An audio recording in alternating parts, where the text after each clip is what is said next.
सोमनाथ ज्योतिर्लिंग की कथा। राजा दक्ष ने अपनी 13 पुत्रियों का विवाह चंद्र से किया। चंद्र उन पत्नियों में से रोहिणी नामक पुत्री को पर अधिक मोहित हो गए और उसे अधिक महत्व देने लगे। इससे दुखी होकर दक्ष की अन्य पुत्रियों अपने पिता के पास गई। जब उनके पिता ने दक्ष को सब कुछ बताया तो पुत्रियों की बातें सुनकर दक्ष बहुत दुखी हुए।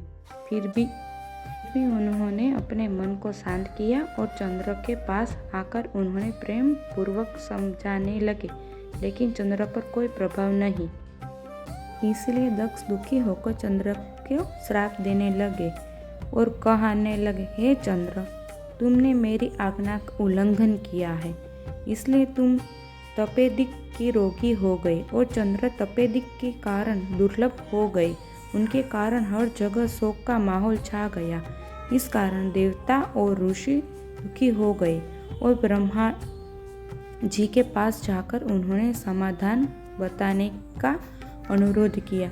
तब ब्रह्मा जी ने कहा, तट पर स्थित प्रभास नामक एक महान स्थान पर जाइए, वहाँ एक शिवलिंग स्थापित कीजिए और श्री मृत्युंजय मंत्र का जाप कीजिए, तब वह इस असाध्य रोग से मुक्त हो जाएगा।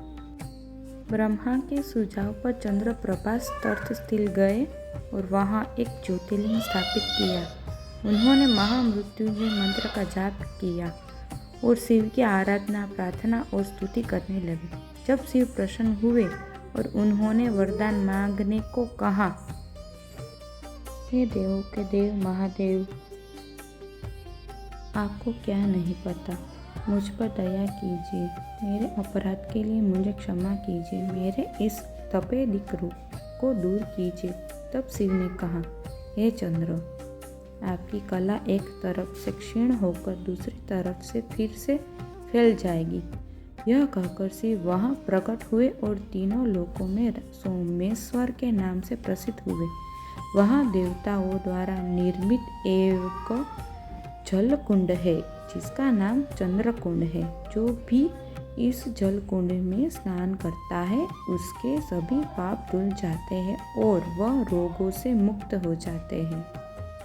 बोलिए सोमनाथ देव की जय। हर हर महादेव। अगर आपको मेरा ये वीडियो की जानकारी अच्छी लगी और सोमनाथ महादेव की कथा अच्छी लगी तो मेरे चैनल को लाइक कीजिए और सब्सक्राइब कीजिए और कमेंट में हर हर महादेव लिखिए।